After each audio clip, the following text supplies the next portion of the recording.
시청자 여러분 안녕하십니까? 뉴스9 윤정호입니다. 윤석열 대통령에 대한 탄핵 심판에서 기존에 알려졌던 내용과는 다소 다른 증언들이 쏟아졌습니다.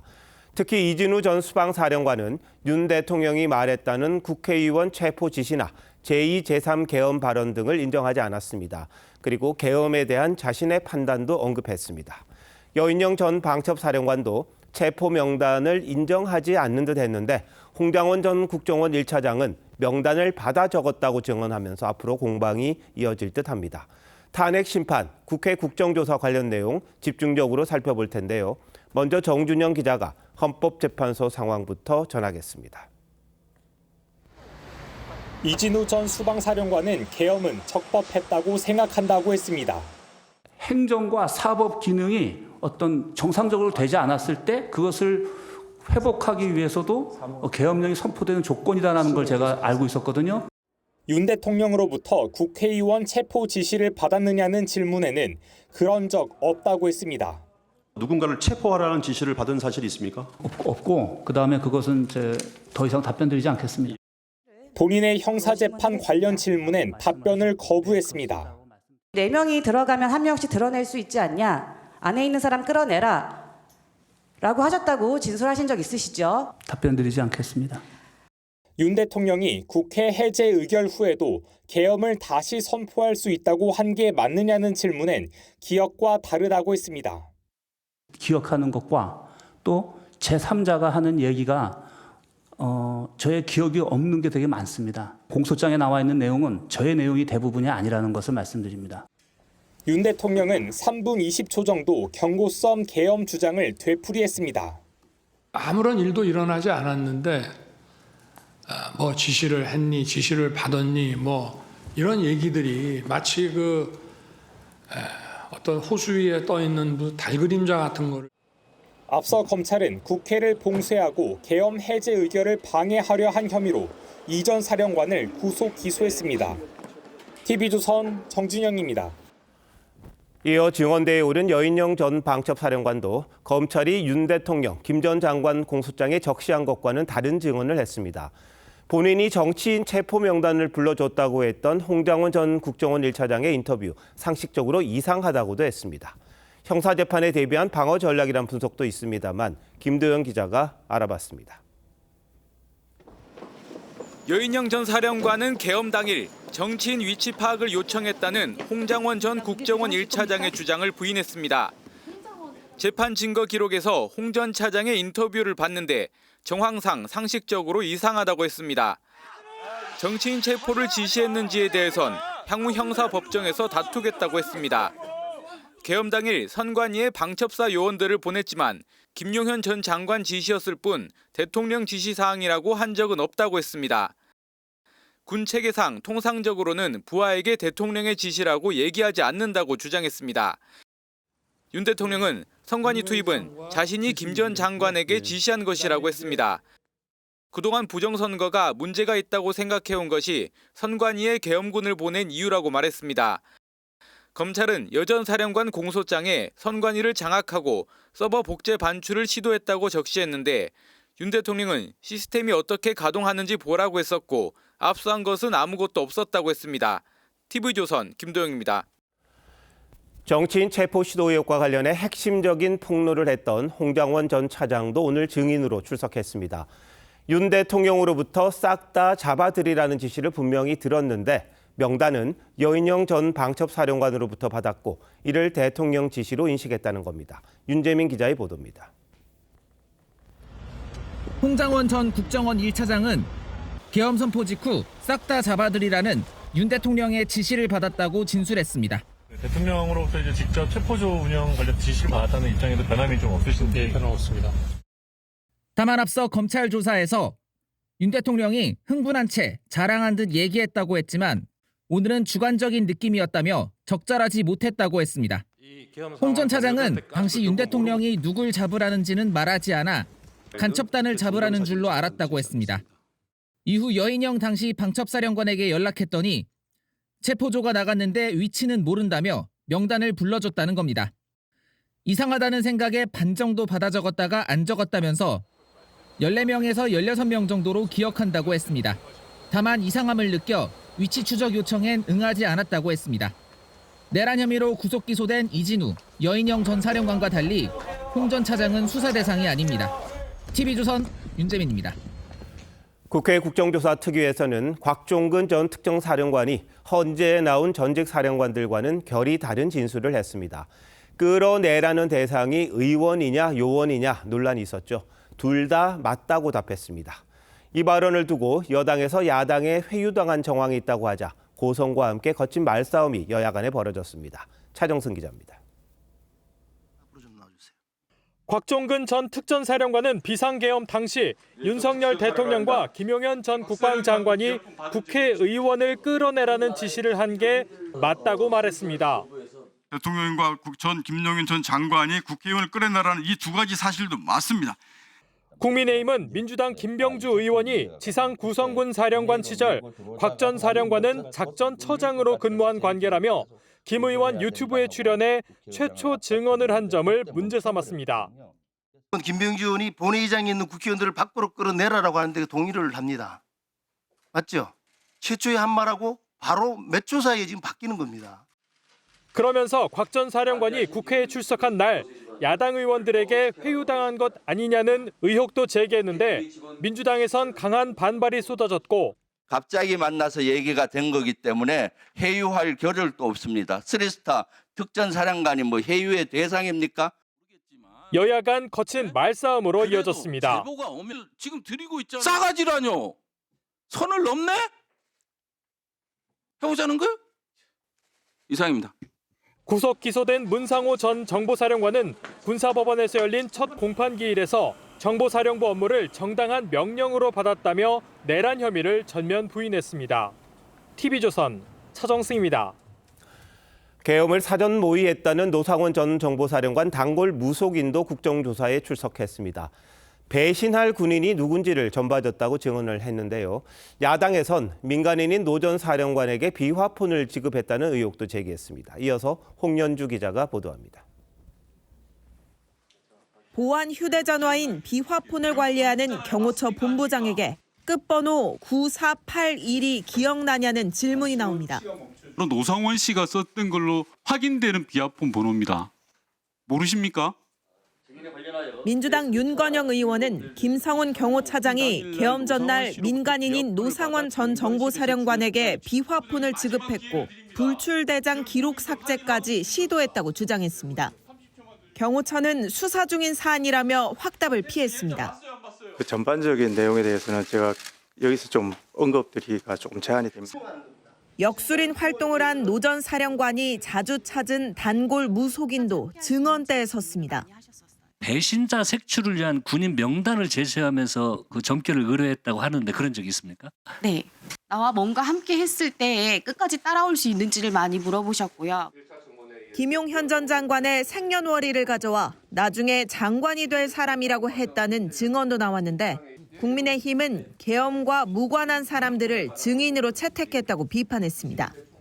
이상민 전 장관은 1차 청문회에 이어 이번에도 증언을 거부했습니다. 증언하지 않겠습니다. 증언하지 않겠습니다.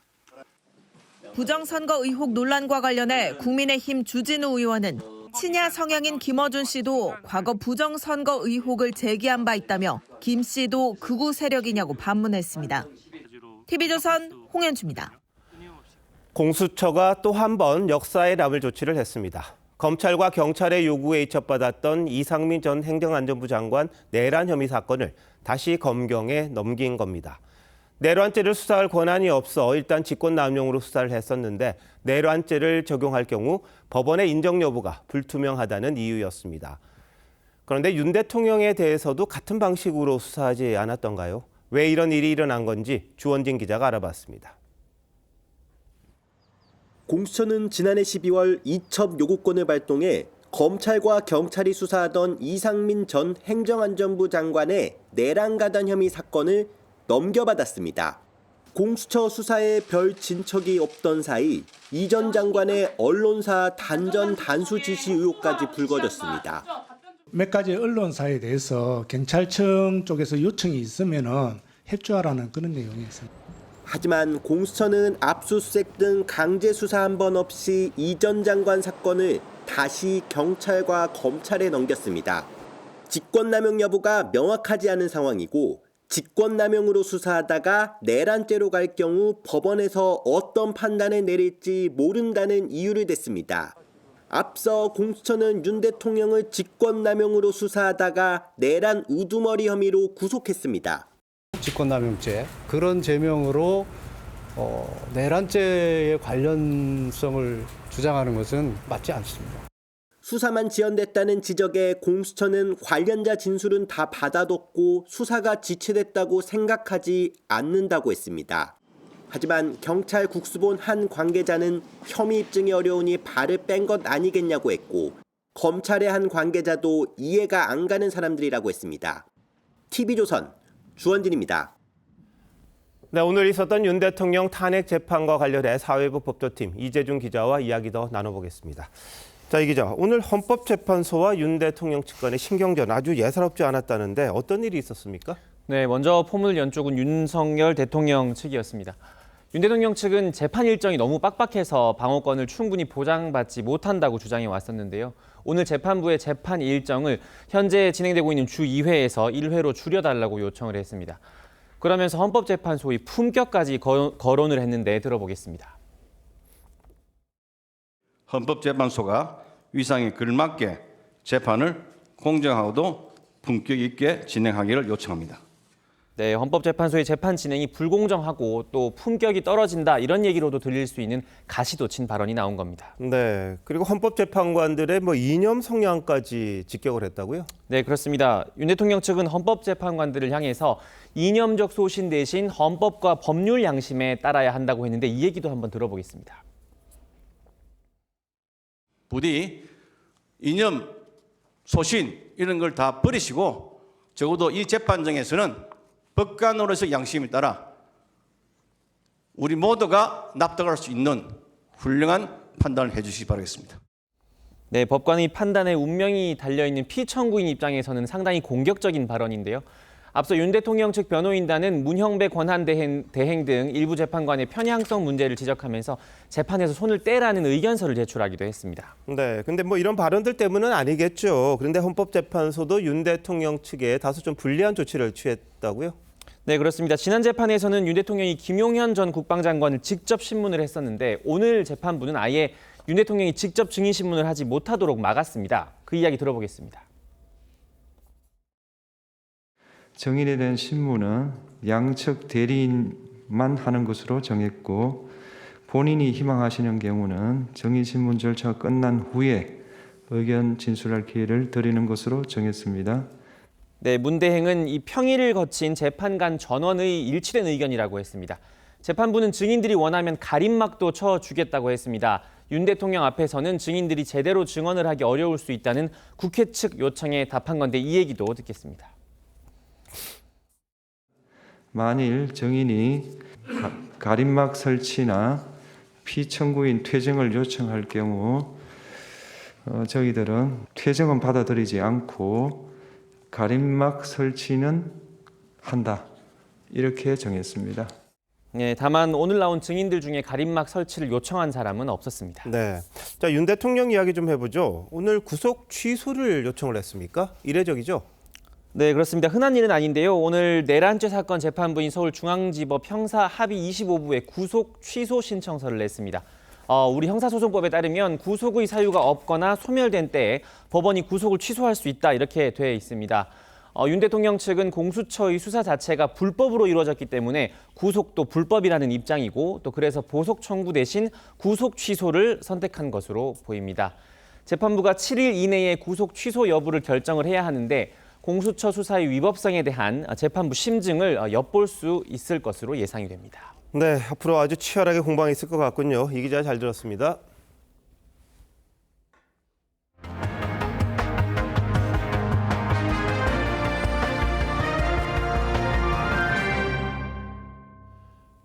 서울구치소로 면회온 대통령실 참모들과 여당 지도부를 잇따라 만난 윤석열 대통령. 앞으로 정치인 접견은 크게 줄일 것으로 알려졌습니다.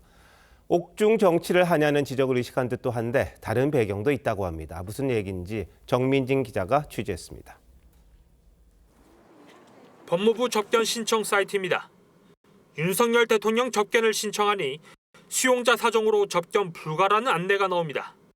윤 대통령 측은 옥중 정치 논란과 재판 일정 등을 이유로 앞으로 접견을 거의 하지 않겠다고 밝혔습니다. 정치권 인사를 지금 만나서 이렇게 한가하게 담소를 하실 지금 상황이 아닙니다. 여당 지도부의 접견에 대해 당내에서도 부적절하다는 지적이 나온 것을 감안한 거란 해석이 나왔는데 여권 인사들의 접견 신청이 몰리는 것을 자제시키려는 의도도 담긴 걸로 알려졌습니다. 한 여권 관계자는 단순 인사치레로 찾으려는 인사들에 대한 메시지로 안다고 전했습니다. 앞서 당 지도부와 함께 윤 대통령을 접견한 나경원 의원은 그동안 사법 절차에 대한 문제 제기를 해왔습니다. 공수처의 불법적인 수사 권한의 행사라든지 헌재의 편향적인 이 탄핵 심판의 운영에 이르기까지 꾸준히 목소리를 내왔고요. 윤 대통령 체포 당시 한남동 관저를 드나들며 장애 집회에 앞장선 윤상현 의원도 오는 7일 접견이 예정돼 있습니다. 지금은 서울구치소 가는 걸로 되겠습니다. 금요일 날. 윤 대통령이 재판 일정을 감안해 선택적으로 접견을 허용할 가능성도 있습니다. TV조선 정민진입니다. 여권의 잠재적 대권 주자들이 조기 대선 가능성과 관련해 제각각 움직이고 있습니다. 김문수 고용노동부 장관은 윤 대통령에 대한 의리를 내세우며 출마 생각이 없다고 했고 오세훈 서울시장도 말을 아꼈습니다. 반면 한동훈 전 대표는 김종인 전 비대위원장 등 여야 원로들을 만나면서 몸풀기에 사실상 들어갔습니다. 장윤정 기자입니다. 당정 협의회 참석차 국회를 찾은 김문수 고용노동부 장관이 조기 대선 출마 관련 질문에 입을 열었습니다. 조기 대선 가능성이 존재하겠지만 아직 단정할 수는 없다며 전혀 검토하거나 생각한 건 없다고 했습니다. 지금 그런 말을 하면 제가 상당히 대통령에 대한 것도 예의가 아니고 국민에 대한 것도 예의가 아니고. 탄핵엔 반대한다면서도 국무회의에 참석했다면 비상계엄엔 반대했을 거라고 했습니다. 최근 여론조사 선전에 대해선 국민들의 답답함이 표출된 거라고 진단했습니다. 본회의장에서 국무위원 가운데 혼자 사과하지 않았던 장면에 대해서도 언급했습니다. 국무위원을 전원이 일어서가지고 무조건 사과하라, 절을 하라고 강요하는 거 그거는 국회의원의 권한을 넘는. 설 연휴 기간 TV조선에 출연해 대선 출마를 시사했던 오세훈 서울시장은 공식 기자회견에선 말을 아꼈습니다. 헌재 결정이 나온 이후에 그때 상황을 보아서 명확하게 답변 드릴 수 있을 것 같습니다. 또 다른 주자로 거론되는 한동훈 전 대표는 최근 킹메이커로 불리는 김종인 전 비대위원장과 야권 원로인 유인태 전 국회 사무총장 등을 잇따라 만났습니다. 특히 유 전 총장에겐 한덕수 총리와 공동담화는 스스로도 아쉬웠던 소회를 밝힌 걸로 알려졌습니다. TV조선 장윤정입니다. 친명계와 갈등을 빚고 있는 비명계 주자들이 대선 책임론에 이어 이번엔 개헌론으로 이재명 대표를 압박했습니다. 여권도 이미 제기한 바가 있고 비명계까지 가세하면서 이 대표가 어떻게 대응할지 지켜볼 일입니다. 황정민 기자입니다. 김경수 전 경남지사가 이재명 대표와 친명계를 향해 사과를 요구한 지 사흘 만에 다시 글을 올렸습니다. 탄핵의 종착지는 계엄이 원천적으로 불가능하게 만드는 개헌이 돼야 한다며 이 대표가 개헌 추진에 앞장서달라고 촉구했습니다. 어제 임종석 전 비서실장이 대선 패배 책임론을 꺼낸 데 이어 이번엔 김 전 지사가 개헌론으로 이 대표를 압박한 겁니다.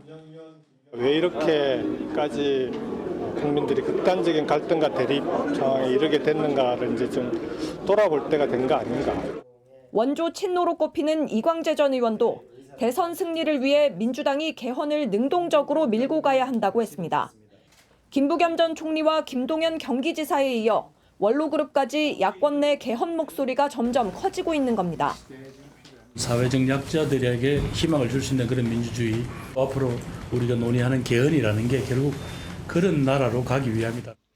여당은 이미 당내 개헌특위까지 구성하며 개헌을 압박하고 있지만 이 대표는 아직 때가 아니란 입장입니다. 지금은 내란 극복에 집중할 때라는 게 제 생각입니다. 이 대표는 지난 대선 땐 대통령 임기를 4년 중임제로 하는 개헌 추진을 공약으로 낸 바 있습니다. TV조선 황정민입니다. 어제가 절기상 입춘이었지만 추위는 더 매서워졌습니다. 전국 대부분 지역에 한파특보가 내려졌고 강한 바람까지 불면서 더 춥게 느껴진 하루였습니다. 강추위는 내일도 이어진다고 합니다. 이승훈 기자입니다. 빙판으로 변한 북한강 위에 흰 눈이 쌓였습니다. 상간마을에서는 화목난로에 연신나무를 집어넣습니다. 체감온도 한 20도까지 내려갈 것 같아요. 아직 물도 다 얼고 우리 그래서 난로를 피우고. 이렇게 흩날리던 물티슈는 1분 만에 세워질 정도로 꽁꽁 얼어붙었습니다. 아프리카 돼지열병 확산을 막기 위해 설치한 자동 수독 장치엔 고드름이 주렁주렁 달렸습니다. 노즐 분사기, 소독약 차량에 잘 소독이 될 수 있게끔 하는 장치이기 때문에 최대한 얼지 않게 해요. 오늘 아침 서울의 최저 기온은 영하 11도, 강원 대관령은 영하 17도까지 떨어졌습니다. 또 부산과 목포 등 남부지방도 영하 5도까지 내려갔습니다. 이 때문에 전국 대부분 지역에 한파특보가 내려졌고 초속 15m의 바람이 불어 강풍특보까지 발효됐습니다. 체감온도는 최저 영하 25도까지 곤두박질쳤습니다. 입춘에 맞춰 꽃망울을 터뜨린 남녘의 개나리와 복수초는 북극 한파에 잔뜩 움츠러들었습니다. 충청과 호남, 제주와 울릉도 등에는 20cm 넘는 폭설도 내렸습니다.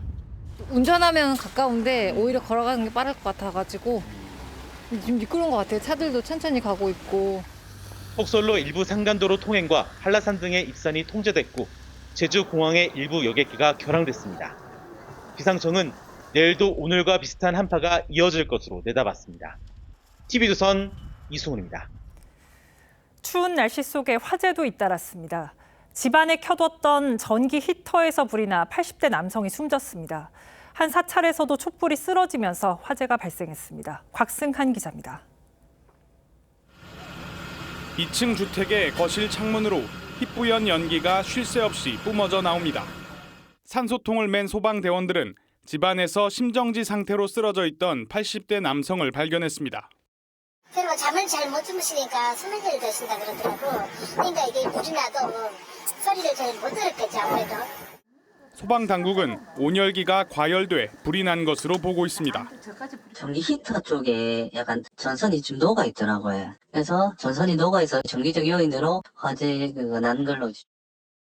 3시간 전인 어젯밤 8시쯤에는 경기 안성의 범계사 대웅전에서 불이 났습니다. 당시 안에는 촛불 100여 개가 켜져 있었는데 소방당국은 촛불이 쓰러지면서 화재가 난 걸로 추정하고 있습니다. 이 불로 경기도 문화유산 자료인 신중도가 소실될 뻔했지만 마침 다른 곳에 옮겨져 있어 화를 면했습니다. 보수할 일이 있어서 보수하고 나서 천천히 옮길 원자리로 가려고 그렇게 했어요. 오늘 새벽 2시 20분쯤에는 강원 철원군의 한 2층 주택에서 전기적 요인으로 추정되는 불이 나 50대가 숨졌습니다. TV조선 곽승한입니다. 가수 구준엽 씨의 아내이자 대만 배우 쉬시 위안이 독감 합병증으로 갑작스럽게 숨지면서 독감에 대한 경각심이 커지고 있습니다. 통상 흔한 감염병으로 여겨지는 독감은 고령층은 물론 젊은 층에도 치명적일 수 있습니다. 황민지 기자입니다. 대만의 인기 스타 쉬시 위안이 동물보호단체 티셔츠를 입고 등장합니다. 每一块肉每一个动物只是我没有养它我不认识它可是其实它们的生命应该是跟我们家我养的狗像我的姐妹一样的宝贵所以有这个念头之后呢我就再也无法吃肉了 가수 구준엽과 영화 같은 결혼으로 화제를 모았지만 설 연휴 일본 여행에서 걸린 독감이 폐렴으로 악화돼 숨졌습니다. 대만 현지에선 독감 백신 접종을 하려는 인파가 몰리고 독감 의심 환자가 유행 기준치 7배를 웃도는 국내도 비상입니다. 기침도 많이 하셨고 열은 저번주에 계속 나가지고 거의 한 39도 정도. 면역력이 떨어진 경우 젊은 층도 주의가 필요합니다. 기침, 가래, 그다음에 만성, 몸의 몸살. 독감은 폐렴으로 번진 뒤 최악의 경우 사망으로도 이어집니다. 독감이 심해지면 이제 제일 치명적이고 수가 많은 거는 보통 폐렴으로 진행했을 때고요. 그럼 이제 호흡곤란이나 이제 기력이 없거나 이게 심한 발열. 전문가들은 고령층은 물론 젊은 층도 독감과 폐렴 예방 접종이 필요하다고 강조합니다. TV조선 황민지입니다. 경기 용인에서 야간에 난폭 운전을 한 20대들이 적발됐습니다.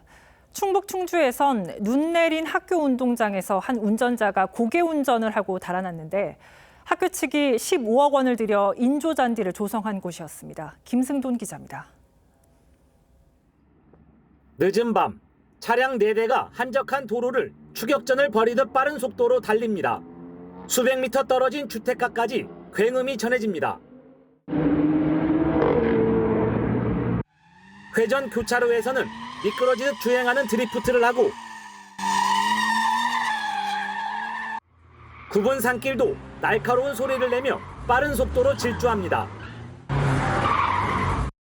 지난해 내내 영동 고속도로 마성 IC 인근 도로에서 난폭 운전을 한 20대 10명이 경찰에 붙잡혔습니다. 소음에 시달린 주민들은 40건 넘게 신고했는데 새벽 시간으로 한 2시, 3시쯤 돼가지고 거슬리지. 설친 적도 있고 깬 적 있어.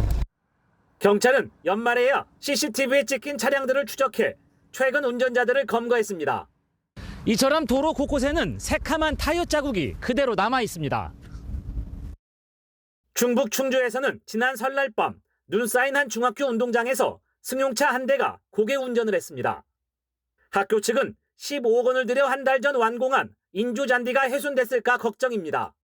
아이들 때문에 고생해서 만들어 놓은 것 자체인데 현재 지금 훼손 여부도 정확히 모릅니다. 경찰은 차량 번호 조회 등을 통해 운전자 신원 파악에 나섰습니다. TV조선 김승도입니다. 국민의힘이 MBC 기상캐스터 고 오요한나 씨 사건 진상규명을 위해 국회 청문회를 추진하기로 했습니다. 내일은 직장 내 괴롭힘 의혹 예비조사에 들어간 고용노동부 중간 보고도 받습니다. 민주당을 향해선 왜 이렇게 소극적이냐고 날을 세우고 있습니다. 한송원 기자입니다. 국민의힘 권성동 원내대표는 직장 내 괴롭힘을 보고했는데도 왜 안타까운 사고가 발생한 건지 진상 규명이 필요하다고 했습니다. 사회적으로 파장이 크니까 요거 진상 규명을 위한 청문회 요걸 해서 좀 진상 규명에 앞장서 주기 바랍니다. 국민의힘은 내일 고용노동부 김문수 장관에게 직장 내 괴롭힘 의혹 예비조사 관련 중간 보고를 받는데 이 자리에서 특별근로감독 실시 여부도 논의합니다. MBC 출신인 배현진 의원은 만약 SOS를 묵살하거나 취시했다면 정말 큰 문제라고 지적했고 유승민 전 의원은 어제 MBC 라디오에 나와 MBC를 흔들기 위한 준동이란 표현이 들어간 입장을 아시냐며 놀랐다고 했습니다. 민주당을 향해선 MBC 관련 사건이라 소극적이냐고 반문했습니다. 한이 같은 경우에는 인사를 안 받아준다는 직장 내 갑질, 청문회에 아주 강하게 질타를 했습니다. 사람이 죽은데도 불구하고 MBC이기 때문에 문제를 삼지 않고 한 발 물러선 듯한 그런. 최민희 국회 과방위원장은 어제 고통의 시간을 겪었을 고인의 명복을 빈다는 글을 SNS에 올렸고 이소영 의원도 MBC는 책임을 인정하고 진상을 밝히는 데 노력해달라고 했습니다. 진상조사위를 구성한 MBC는 내일 첫 회의를 열고 사실관계를 확인할 예정이라고 밝혔습니다. TV조선 한송원입니다. 문재인 정부 청와대가 울산시장 선거에 개입했다는 의혹으로 재판을 받아온 조국혁신당 황운하 의원과 송철호 전 울산시장이 항소심에서 무죄를 선고받았습니다. 1심에선 두 사람 모두 징역 3년을 선고받았는데 뒤집힌 겁니다. 재판부는 유죄로 의심되는 건 사실이지만 증명되지 않았다고 했습니다. 류태영 기자입니다. 송철호 전 울산시장과 조국혁신당 황운하 의원이 울산시장 선거 개입 사건 항소심 무죄가 선고된 뒤 법원에 나섭니다. 어둠 속에서 진실의 승리를 보여주신 재판부에 감사드립니다. 서울고등법원은 1심 유죄를 뒤집고 두 사람에게 무죄를 선고했습니다. 2018년 6.13 지방선거에 앞서 문재인 전 대통령의 친구인 송 전 시장을 당선시키기 위해 청와대가 조직적으로 하명 수사에 나섰다는 의혹입니다. 지난 2023년 1심 재판부는 경쟁 후보였던 국민의힘 김기현 의원에 관한 하명 수사를 부탁하고 이를 수행한 혐의 등으로 두 사람에게 징역 3년을 선고했었습니다. 다만 재판부는 유죄의 의심이 드는 건 사실이라면서도 의심의 여지 없이 증명되지 않았다고 했습니다. 함께 기소됐던 백원우 박영철 전 청와대 비서관도 무죄를 선고받았습니다. 황 의원은 정치적인 기소였다며 검찰을 비판했습니다. 검찰의 부당한 수사, 검찰의 부당한 기소, 이로 인한 피해는 이제 더 이상 있어서는 안 됩니다. 검찰은 해체되어야 합니다. 검찰은 재판부가 피고인 측의 일방적 주장을 여과 없이 인용했다며 상고하겠다고 밝혔습니다. TV조선 류태영입니다. 중국의 AI 추격이 거센 상황에서 한국과 미국, 일본의 AI 동맹도 본격화하고 있습니다. 오늘 한국을 찾은 샘 올트먼 오픈 AI CEO와 손정희 소프트뱅크 회장, 이재용 삼성전자 회장이 처음으로 함께 만났습니다. 특히 사법 리스크에서 자유로워진 이 회장의 첫 행보이기도 한데 삼성 서초 사옥에 나가 있는 취재 기자 연결해 보겠습니다. 오현주 기자, 그곳에서 회동이 있었죠? 네, 오늘 삼성 서초 사옥은 취재진들로 붐볐습니다. 한미일의 주요 기업 수장들이 깜짝 회동한다는 소식 때문이었는데요. 이 만남의 주요 의제는 스타게이트 협력 방안이었습니다. 스타게이트는 오픈 AI와 소프트뱅크, 오라클이 5천억 달러, 우리 돈 700조 원 이상 투자하는 AI 인프라 구축 프로젝트입니다. 손 회장은 삼성전자와 계속 논의해 나갈 것이라며 협력 가능성을 시사했고 올트먼 CEO도 한국 기업의 참여를 언급했습니다. We have a very good discussion. Mobile strategy, AI strategy. So on Stargate, there will be many Korean companies that are important contributors to the ecosystem there. 올트먼 CEO가 오늘 하루 종일 바쁜 일정을 소화했다는데 어떤 의미로 봐야 할까요? 네, 올트먼이 한국을 찾은 건 이번이 세 번째입니다. 특히 이번에는 중국의 딥시크 충격 이후라는 점에서 중국의 거센 AI 추격을 견제하려는 행보로 보입니다. 기술력과 투자 경험을 갖춘 한국의 주요 IT 기업들을 핵심 파트너로 삼으려는 것으로 해석됩니다. 어젯밤 도착한 올트먼은 오늘 오전 국내 AI 개발자들과 워크숍을 가진 뒤 최태원 SK그룹 회장, 김창한 크래프톤 대표와 차례로 면담했습니다. 이후 조현상 HS 효성 대표, 허윤홍 GS건설 대표 등 재계 3, 4세 오너들과 오찬을 함께하며 AI 개발 계획을 설명했습니다. 또 카카오 간담회에 참석해 AI 협업 모델을 발표하기도 했습니다. 한국을 AI 기술 적용이 뛰어난 시장으로 꼽으면서 로봇, 의료, 과학 등 다양한 분야에서의 전략적 제휴를 공식화했습니다. 서울에서 18시간 동안 빽빽한 일정을 소화한 올트먼은 인도 방문을 위해 3자 회동 후 출국했습니다. 지금까지 삼성 서초 사옥에서 TV조선 오현주입니다. 미 트럼프 대통령이 국경 강화 약속을 받아냈다며 캐나다와 멕시코에 매기려던 관세를 미루기로 했습니다. 하지만 중국엔 예정대로 추가 관세를 부과했습니다. 중국도 곧바로 보복 관세로 맞불을 놨습니다. 이정민 기자입니다. 트럼프 대통령은 중국 시진핑 주석과 대화할 거라고 했습니다.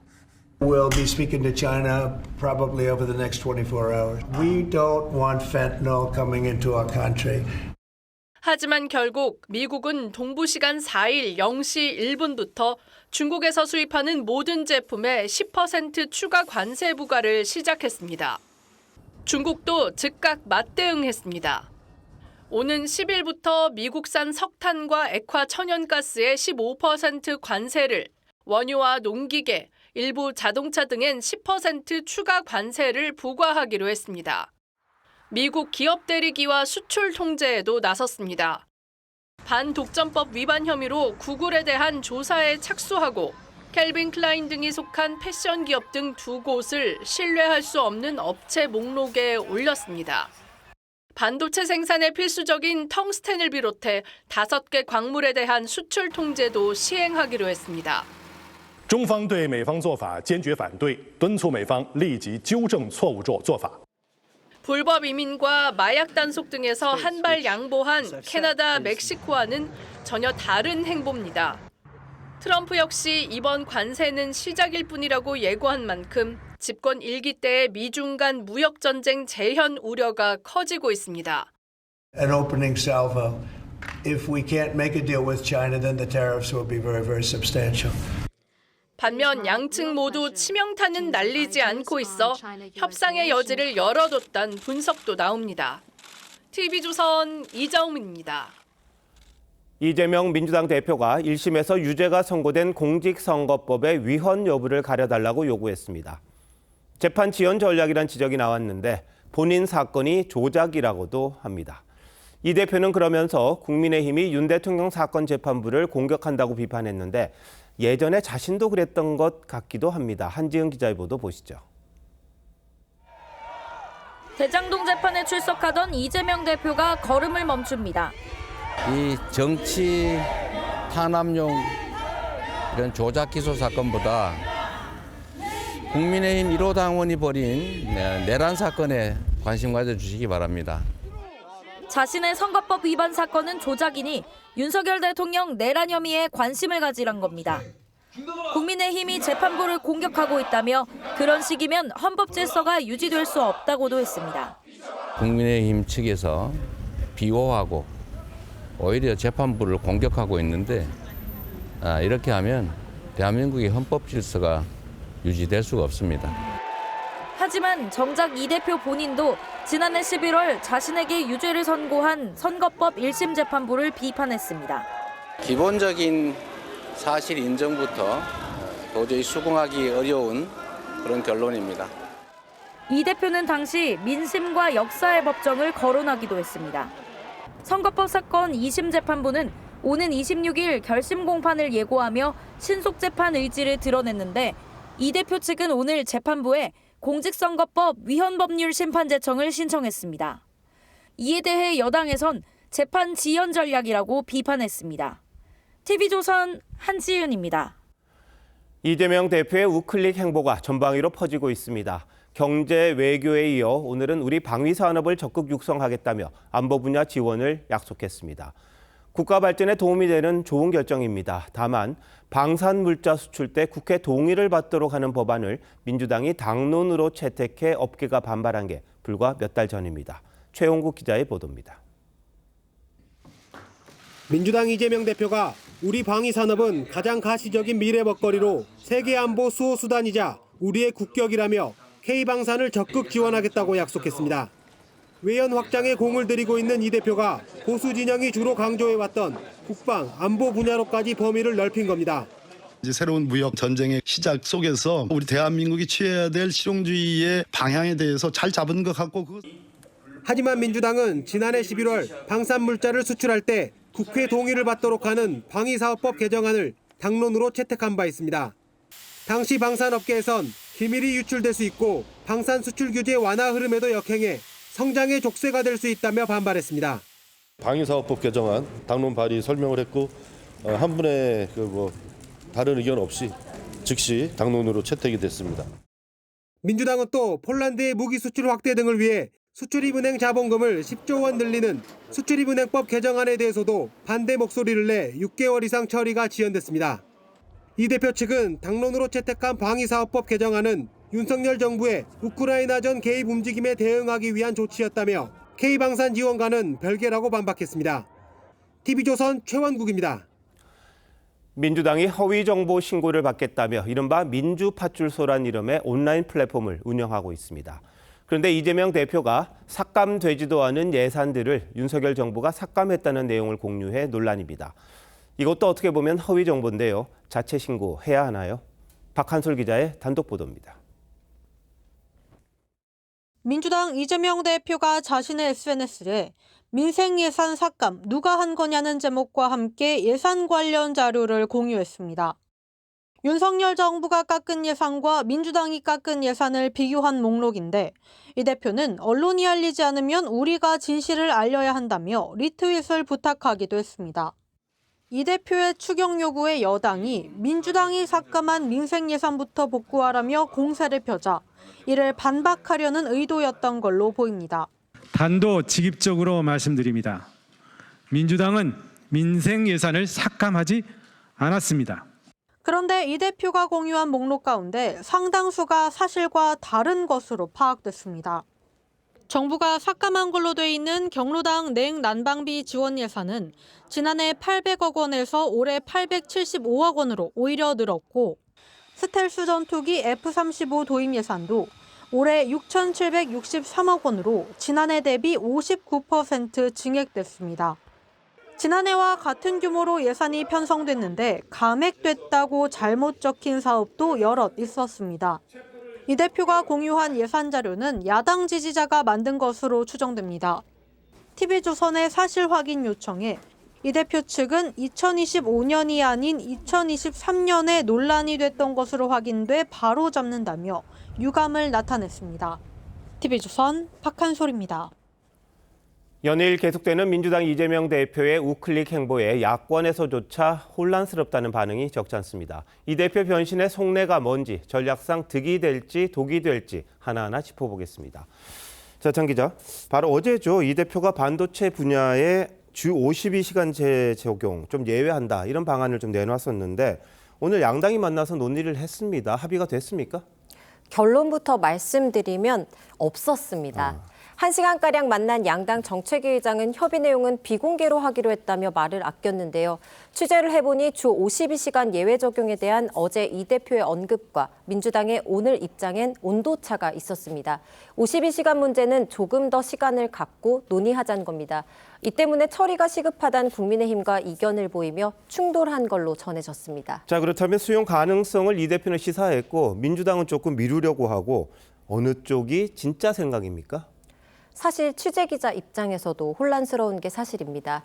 어제 이 대표가 52시간 예외 적용을 요구하는 업계의 주장이 합리적이고 공감이 간다고 하면서 수용을 시사했다는 취지의 기사들이 쏟아졌는데 이후 당 대변인은 당내 의견 조율을 거쳐야 하는 사안이라며 속도 조절에 나서는 듯한 모양새를 취한 게 대표적입니다. 이 대표가 당대표로서의 역할보다 사실상 차기 대권 주자로서의 행보에 더 무게를 두고 있다는 해석이 나오는데요. 실제로 이 대표는 윤 대통령 탄핵 결정이 나올 경우 곧바로 대표직에서 물러날 계획인 걸로 알려졌습니다. 문제는 이런 변화가 최근까지 이 대표 자신이 했던 발언이나 행보와 상당히 배치된다는 겁니다.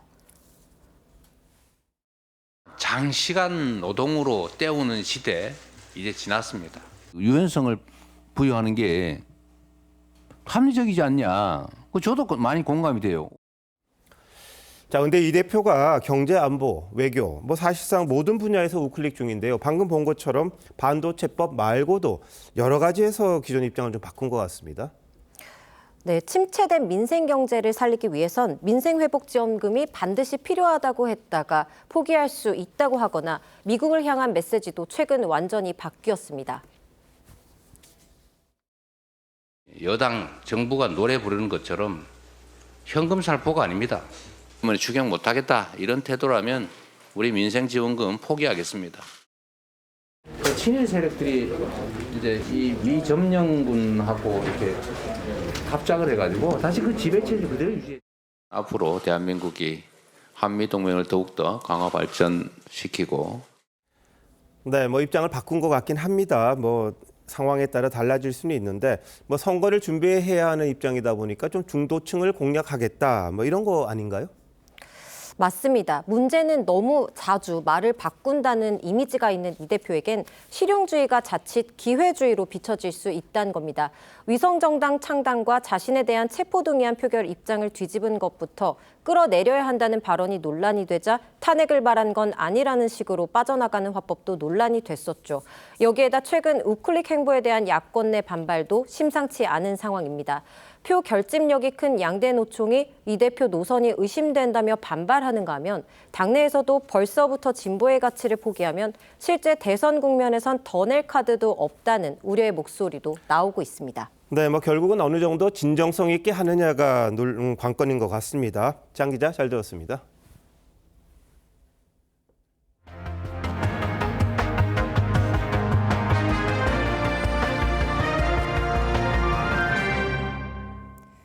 금융당국이 시중은행 3곳에서 수천억 원대의 부당대출이 이뤄진 사실을 확인했습니다. 특히 우리은행은 손태승 전 회장 친인척에게 묻지마식으로 대출을 해줬고 이런 대출은 현 경영진 취임 이후에도 계속됐습니다. 김창섭 기자가 보도합니다. 친인척 부당대출에 관여한 혐의로 재판에 넘겨진 손태승 전 우리금융지주 회장. 부당대출에 대해 임종용 회장도 알고 계셨나요? 금감원 조사 결과 우리은행이 손 전 회장 친인척에게 내준 부당대출은 730억 원에 달했습니다. 기존 350억 원에서 380억 원이 추가로 확인된 겁니다. 이 가운데 60%에 달하는 451억 원은 임종용 현 회장 취임 이후에 이뤄졌습니다. 부당대출에 관여한 한 본부장은 퇴직 이후 손 전 회장 친인척 회사에 취업하기도 했습니다. 은행 자원을 본인 등 특정 집단의 사익을 위한 도구로 삼아서 부당대출 등 위법행위 및 협법 영업을 서슴지 않았으며 금감원은 이달 중 우리금융지주 경영실태평가 결과를 금융위원회에 송부하기로 해 우리금융지주가 추진 중인 보험사 인수에도 영향을 줄 것으로 보입니다. 금감원이 이번에 적발한 부당대출 규모는 3,800억 원대. 우리와 KB국민은행, NH농협은행 세 곳이 조사 대상이었습니다. 금감원은 미처 조사하지 못한 다른 은행들에 대해서도 대출 현황을 점검할 계획입니다. TV조선 김창섭입니다. 러시아 모스크바의 고급 아파트에서 폭발이 발생해 친러시아 조직 지도자를 비롯해 2명이 숨졌습니다. 한인들도 많이 사는 곳이어서 충격을 더하고 있는데 현지 당국은 계획된 암살로 보고 수사에 나섰습니다. 변재영 기자입니다. 커다란 문짝은 떨어져 나갔고 곳곳에 유리 파편이 나뒹굽니다. 러시아 모스크바에 있는 아파트에서 폭발이 발생한 건 현지 시간 3일 오전 10시쯤. 친러시아 무장 조직 지도자 아르멘 사르키샨이 로비에 들어선 순간이었습니다. Естественно, ты там ничего не разглядываешь. Просто они сказали МЧСники бегом. 사르키샨을 포함해 2명이 숨졌고 3명이 다쳤습니다. 사르키샨은 우크라이나에서 수배 중이었는데 러시아 당국은 치밀하게 계획된 암살로 규정했습니다.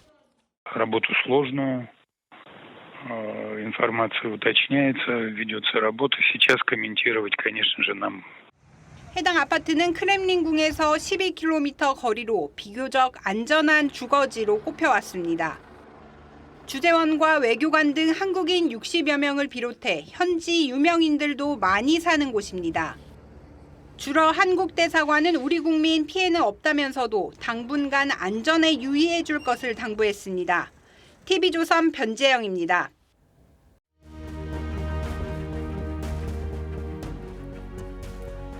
춘추시대 송나라에 성질 급한 농부가 있었습니다.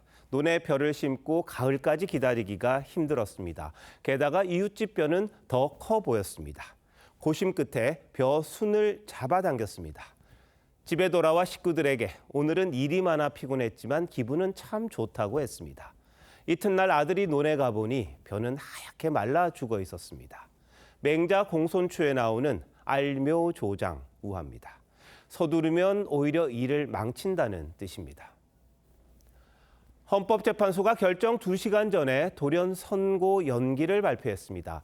마은혁 헌법재판관 후보자 임명을 둘러싼 논란을 졸속으로 처리하려다 비판 여론에 찜찜했던 모양입니다. 스스로 헌법재판소의 건의에 먹칠을 했습니다. 마 후보자 관련 재판엔 절차적 흠결을 지적하는 목소리가 높았습니다. 먼저 청구인 자격입니다.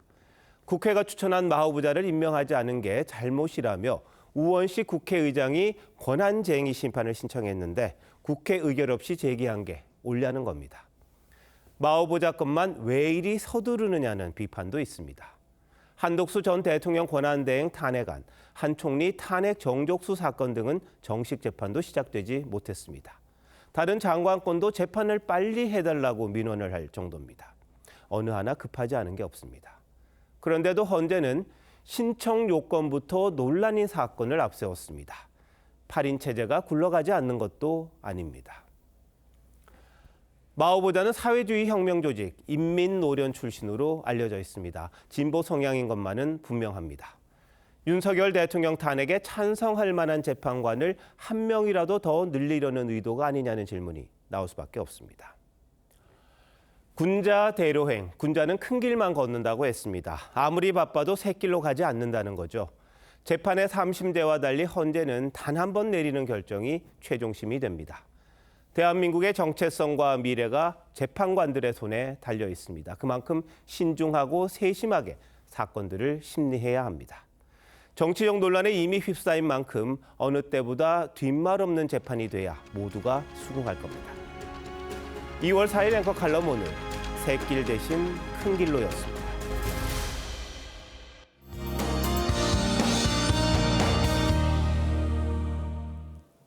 올겨울 최강 한파가 전국을 뒤덮었습니다. 칼바람이 옷깃을 매섭게 파고들고 꽁꽁언 바닷물과 고드름이 오늘 추위의 위력을 보여주는데요. 여전히 전국 대부분 지역에 한파특보가 발효 중이고요. 한 주 내내 매서운 추위가 이어지겠습니다. 한랭질환 걸리지 않도록 조심하셔야겠습니다. 충남과 호남, 제주에는 폭설이 이어지겠습니다. 모레까지 울릉도 독도에 최고 40cm 이상, 제주 산지에 30 이상, 호남에 20 이상, 충남 서해안에도 최고 15cm 이상이 예상되고요. 내일 새벽부터 시간당 3에서 5cm의 매우 강한 눈이 쏟아지겠습니다. 해안 지역에는 강풍특보가 발효 중이고 당분간 전국에 칼바람이 불겠습니다. 내일 아침 기온은 서울이 영하 12도, 춘천 영하 16도 등으로 오늘보다 더 춥겠고요. 낮에도 영하권 추위가 이어지겠습니다. 날씨였습니다. 2월 4일 화요일 뉴스9 마칩니다. 시청해주신 여러분 고맙습니다.